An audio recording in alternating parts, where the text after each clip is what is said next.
कुर्ल्याच्या LBS रोडवरील बाजारपेठेमध्ये best बसनं अनेक वाहनांना धडक दिली आहे। यामध्ये काही रिक्षांचाही चक्काचूर झालाय। प्रत्यक्षदर्शींनी दिलेल्या माहितीनुसार बेस्ट बस अत्यंत वेगात धावत होती। बसमध्ये जवळपास 60 प्रवासी होते, तरीही बस चालक बेफाम बस चालवत राहिला असा दावा प्रत्यक्षदर्शींनी केलाय।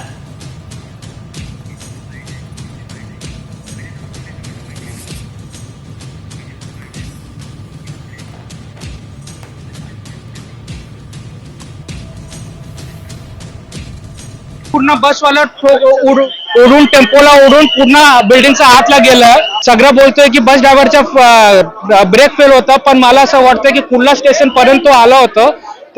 असा कोणत्या गाडी नाही, बस चालक नाव शिकत नाही की ते 10-50 मीटरच्या ते गिअरचं बरोबर ते गाडीला कंट्रोल करू शकतं।